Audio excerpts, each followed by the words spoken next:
Hi Virgo. Okay, we're gonna chat. We're gonna pull from the bottom. Look how many cards. But this is what I want to show you about, like, the sections in which this created. This is about the very personal dynamic between you, your aura, or the aura, your internal body, and where that directly connects with the external world and the opportunities that you're coming into. And having the confidence and the security within yourself to choose what to do. Where you say yes, where you say no. Now, this is about that world. This is about a personal dynamic, meaning this looks more romantic and it has to do with your worth. And we'll talk about it. And this has to do with this outer perspective of the trajectory of your life. And how this ego death is what you realize is happening. And although there is destruction, you've never felt more alive and free, or you haven't felt it in a very long time, or maybe you haven't felt it while being regulated. Words, breathe, everything. Okay, so with the World card, the Uranus card, and then we have the extra emphasis. Your confidence is about your decision to be confident every day. That might be a part of your mantra. That might be part of your simple routine for your mind. Remember, your mind needs repetition. When you're learning something, you have to think of yourself like a child. So if you're relearning confidence in another way,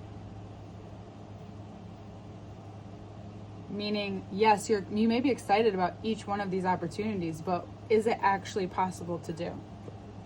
Can you trust them to come back around in the timing that's perfect for you? That whatever is a true yes of excitement that you go for, because this is the Ace of Pentacles says this is this new beginning energy of a long-term change. Death also says that too. We have also two horses here. This confidence knows change. It knows death. It knows destruction. Because this is where you are at actually after this happens. This is knowing, if you look at his face, there is just this, there's only so much expression you can see, but it's this sense of calmness, like the chest is out, the shoulders are back. Rest assured, I have just come through a battle. This horse is looking at me in a way of trust.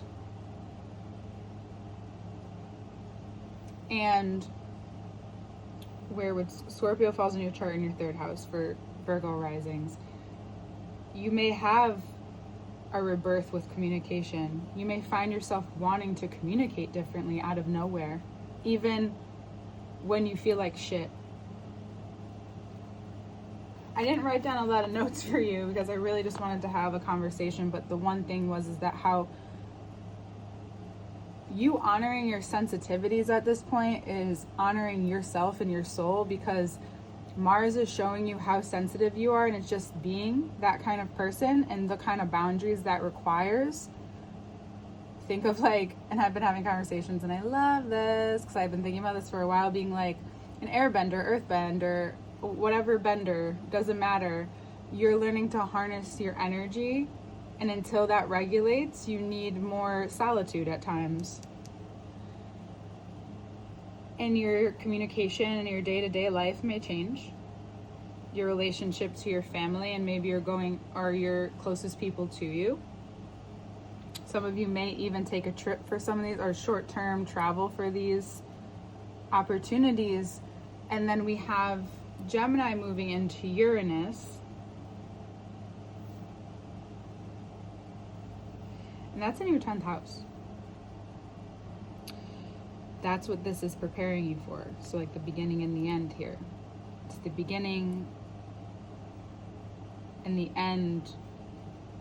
There's a beginning of freedom, but at the same time, the end of a freedom beyond your control, because you may come up with a lot of innovative ideas with all this change. It can be hard to see destruction and death as a blessing, especially in a time where you have such great energy to enjoy and endure. But when you decide to say no, that's the death of the ego that needed to prove and constantly do, or whatever that is, or obligate yourself. And then you find that things that you're saying no to because you were covering up that energy here, right? Like putting it somewhere else, and you finally are open to different connections or reconnection once again. There's this preservation about protection that requires an unconscious or an avoidance or a dissociation.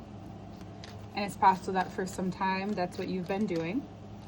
And now you have the wherewithal, maybe you've had the right kind of love finally. You know, you found what you needed. Or you've been uncovering that layer by layer and your mind has been in freeze, or you've just needed so much validation of softness and safety and security. And here we have Venus in Taurus, and that is existing in your 9th house. You're learning about what you value, how you value your own belief, thought, the way that you think, how you learn, and the wisdom that you keep. This is also about if you're single and you may meet a Taurus who gives you a lot of insight, doesn't mean, or this person who embodies this Empress energy, someone who is both confident, knows how to speak, yet is not caught in their mind, is not tied down there. It almost triggers or confronts your version of freedom and security and trust with yourself and with life, which is beautiful. So it's possible that it's a Taurus or a person or an interaction during Venus and Taurus, because Venus will move very soon into Gemini. I'm just getting more notes out. And this sensitivity that you have to other people, you finally see maybe a freedom and you can actually speak up. There's something that happens with communication that frees you, and or something that you've been told or communicated to before, seen for yourself, but it comes to actualization. It comes to a place of integration where you can actually talk about it.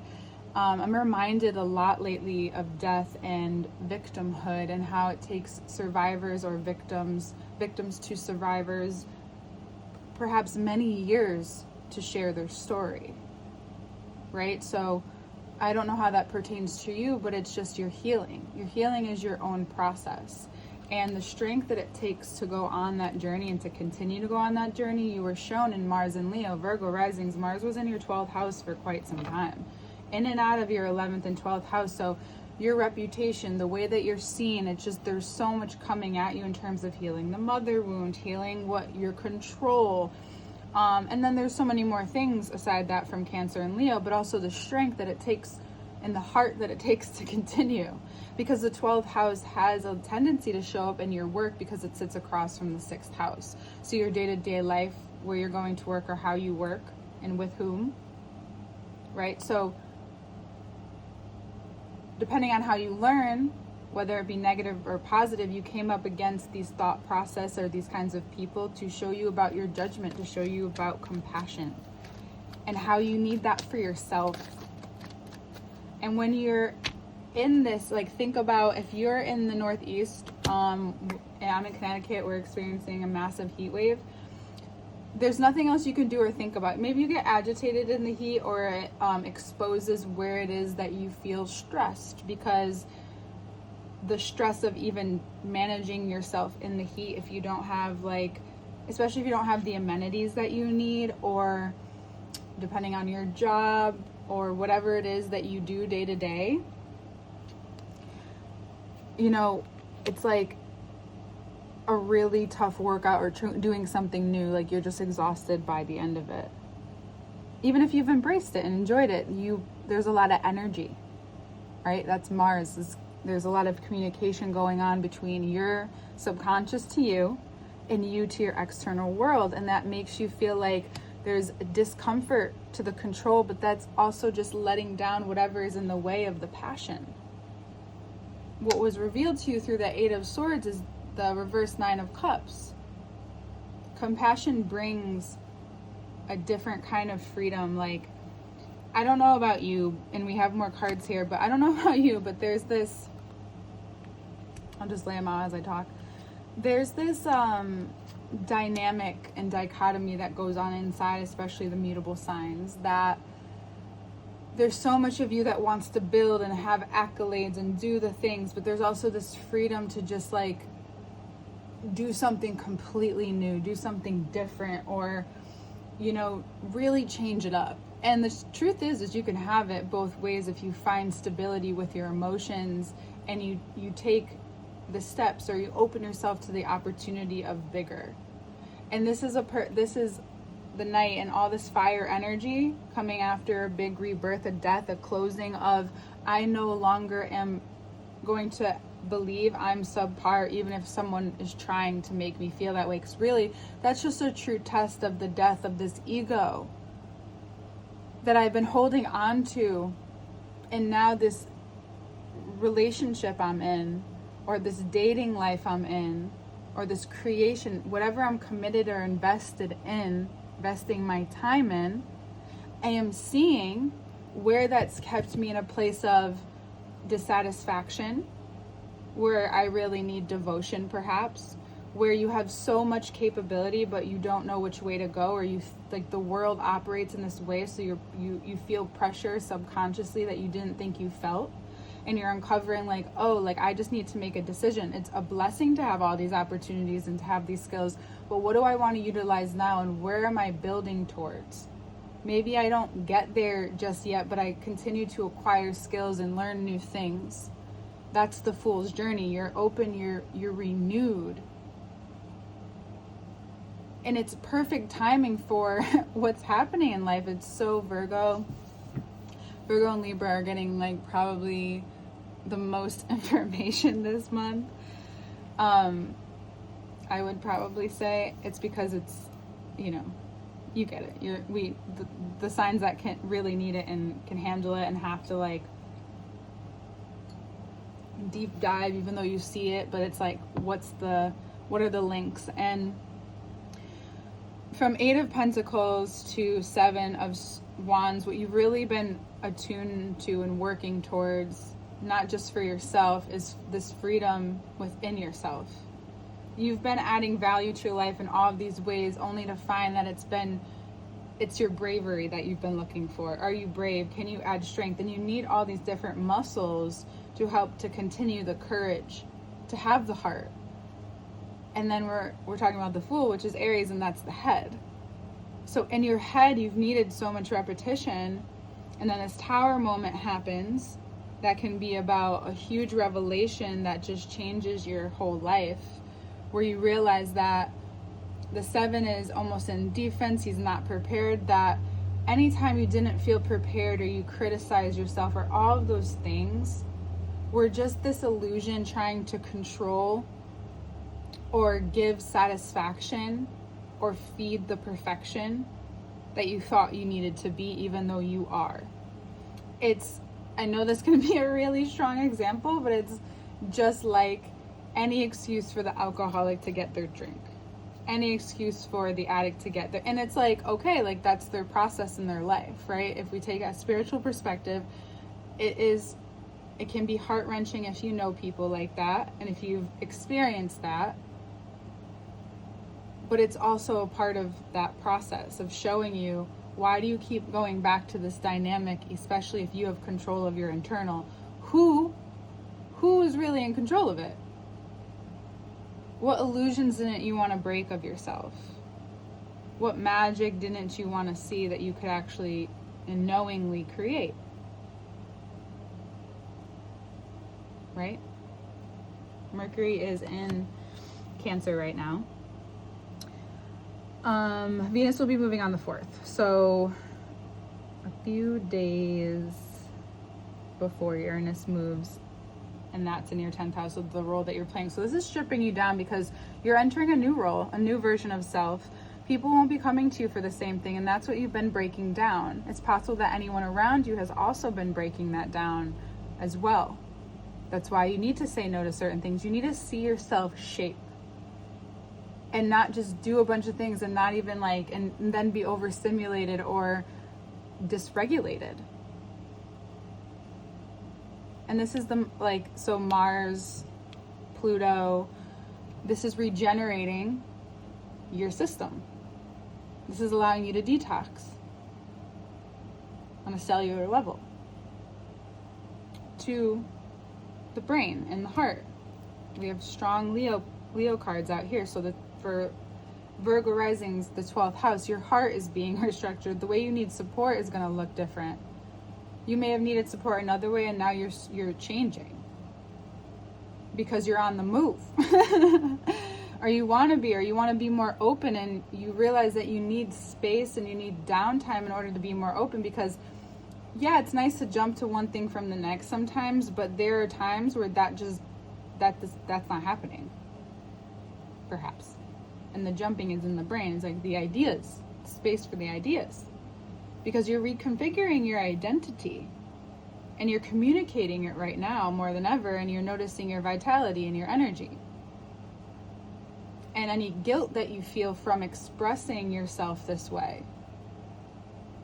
You could even just let go of any guilt or deal with any guilt, right? That's what's held in the intestines, and that's Virgo. And not change a damn thing about your life or yourself, and just let go of that, if that's your thing, in any way, shape, or form, and see things change right before you. You realize where you've been maybe defensive or protective, and now you realize it was all preparation for this moment to break free. And to utilize this wand and this energy that you're being given in a way where it is not like you're giving it, right? It's not like this, yeah, you're doing it, but it's not like you need that attention, or you need that validation, or you need that, yeah, of course you'll be appreciated, you'll be seen. But it'll feel even better than that, because that's not even the feeling behind it. Or I've given this energy, or I'm owed this. Yeah, you are. Of course. However, it's not that feeling. It's like, oh, I actually am really in this space. I'm really feeling this energy. I feel actually magical. I feel like I'm surrounded by something where I'm not where I'm connecting with people where it's actually really helpful, and there's this frequency and there's this vibe. So this is also Mercury. Mercury is changing quite a bit. We have Mercury changing tomorrow, so this will be out. So tomorrow, that'll be in your 12th house. So you'll be communicated again more about your subconscious and your beliefs about giving and receiving and your generosity. And where overgiving actually has been quite harmful to you. Mercury is out, hands and arms. And this is opening you up to maybe a different career path, right? A big change there. And Mercury has been hanging out in those areas of your chart, and you possibly have been feeling a lot of different intuitive feelings about where you're at now, and how, if you're wanting to change that, how the internal change can help prime you for what's coming next, and how you'll be seen by the time Mercury moves into Virgo. But it will be in Leo very soon. And then Venus will also go retrograde towards the end of the month, end of the season, and so will Saturn, and so is Neptune. Saturn, Aries came out a little bit, but essentially I think the biggest shift is more so Uranus at this time, because there's just so much happening, and that being in your 11th or your 10th house. So there's a lot about reputation that's going to connect with you and maybe jolt you, maybe perhaps inspire you. You may be quite surprised, for especially those of you who take more on a cynical hermit view of the world, and you kind of like that side of you. It might be poked and prodded a little bit.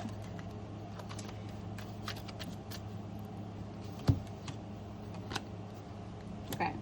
And what it's doing is it's giving you a lot of intuitive insight, especially the enjoyment. Feeling more enjoyment for what you do, and noticing what the shadow was that came up against this enjoyment. It could have been where you haven't integrated your shadow, where it was owning you. Like, so think of like secondhand embarrassment. Like, where do you feel embarrassed about owning parts of who you are? And perhaps like the reason why you can feel grumbly, mumbly sometimes is because there actually is this pure enjoyment inside of you that you don't always feel safe to show, which is a type of protection. When you're truly living authentically, you don't have to be in that state in your normal life, unless obviously you do like more dangerous or, you know, work that requires that. What you're seeing now more than ever, being more regulated, understanding, you know, what you're meant to give, and what's being given to you is this opportunity to use this transformative energy in a masculine way. And how to use your masculine energy in a productive way is actually combating your thoughts and realizing that any of the doubt that you're feeling is just coming from the detox of how you used to operate with others and your worth. And of course it wants to come back now that you're at a point where it feels like loss, or it feels like you feel alone, like you're doing things right. So we have the Magician clarifying the Ace of Wands, where that's a very singular focus. You may be working with other people, but there's a very singular focus. You feel like that point in the movie where you're being so prepared for change that you feel it. You feel the ground quaking. So going back to the comfortability seems rather enticing, of course. And we're under the full moon in Cancer right now, so I'm going to say that your community could help you, and that you can find a lot of fortune there, even if it's through negativity. Like, I want to like transform the way we see things. Even if it's negative, it can become positive if you're willing to integrate it, if you're willing to take a look at it. Like, I'm not saying don't be mad. I'm not saying don't feel your feelings. I'm saying take those feelings and then do your best to transform them, because what you're doing is being able to see and be both exposed to what it is that's stopping you, or where you don't feel strong enough and capable enough to let go of any feelings that stop you from enjoying, because what you're really doing is controlling.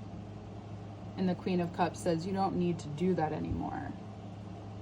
We can integrate that together. The masculine side of me can take care of these thoughts, and the feminine side of me can feel it, can heal it, can reveal it. Here I am rhyming with you again. And expose it to the world.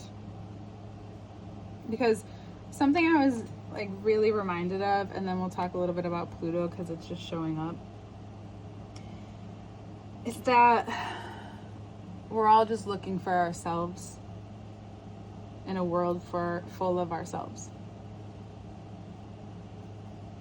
We all are going to experience different deaths if we choose to. Even if we're resistant, you know, our energy can still go through it, even if we're not attuning to it emotionally, right? Projection, all the other negative ways that are just a part of life.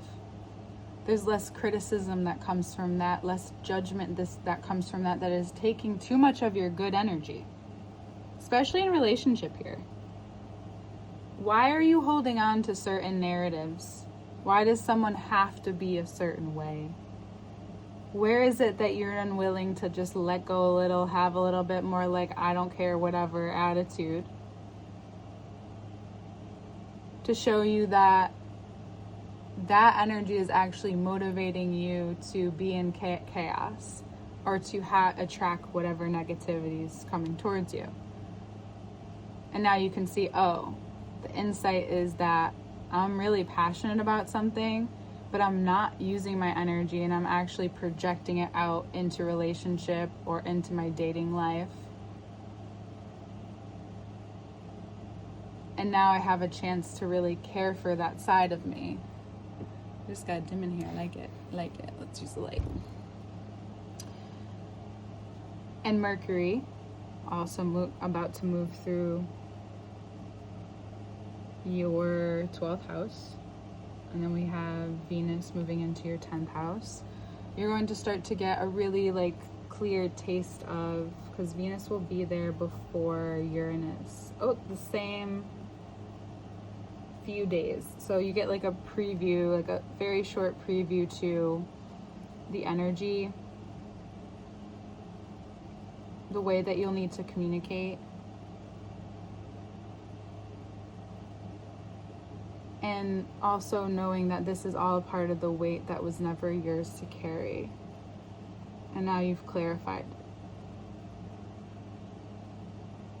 The destruction that goes on collectively around us is also a manifestation of what's being destroyed with our psyches and projected by the ones closest to the destruction, the actual physical external destruction. And Pluto is showing us that this is an end of a time, and we're being really called to deeply listen to what, even within ourselves, what fears stop us from living with joy, living with love, living with truth. Because we see it so much, it's just like everyday life, but really what it's showing us is like, okay, well, if this is everyday life, how do you want it to be? And how can you make that so clear to yourself? And just knowing that there might be layers to that. And that's what's going to be communicated to you. A lot. A lot. So we didn't really talk too much about Aries, but I do want to talk about your 8th house. That is also a part of the death. That is very much deep healing. You're doing a lot of deep healing. Your mental health and your resources. There will be a steadiness to your resources and to the healing. You might experience those in tandem at this time. There will be a retrograde, so that you will then understand, almost if you're curious as to why or what it's been, you'll get more of an understanding of this healing and when you're receiving, if you're paying attention. That is a part of the ego death.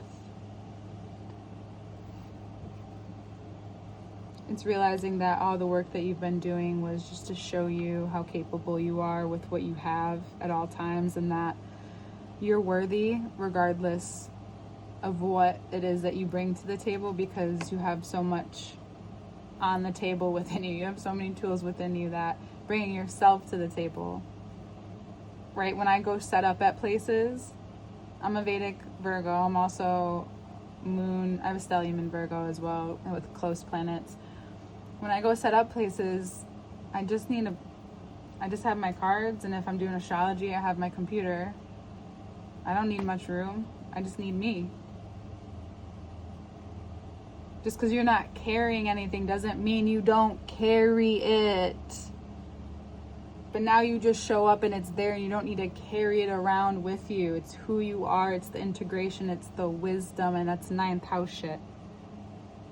9th house. Uranus has been traversing that for quite some time. 8 years to be exact.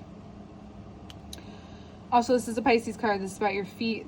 This is about your hips. This is about power. This is about moving forward. This is about learning where your doubts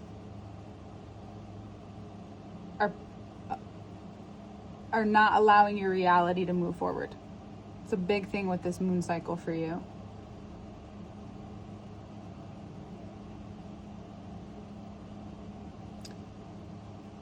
Anything you're creating alone, or if someone's wanting to create with you, even if you choose to say no, it really does bring even more validation and clarifies a lot of doubt.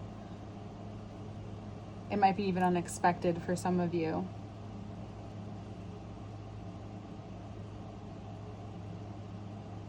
Trusting, this is about especially deeply trusting your intuition and yourself. That's obviously where we're all going at this time.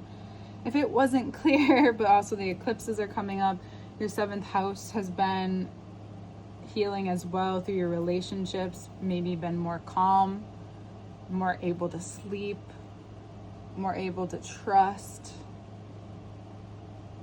as well as your resources, like trusting the flow of life a little bit more. your investments, and if you've had a lot of legal stuff come up over time, it'll calm down. Mars is in Virgo, so maybe positive things with a car and communication, or so like a lot less of that, a lot less of like making a ton of money and then having to shed it out so quickly. This is a time where things can accumulate a little bit more and you can make decisions with more. And that's also about your emotional stability as well, Virgo. And that's where this full moon that's coming up in Capricorn will give you an opportunity to really take a look at how you have transformed any doubts within you. And you realize that's just a part of your healing and your uniqueness.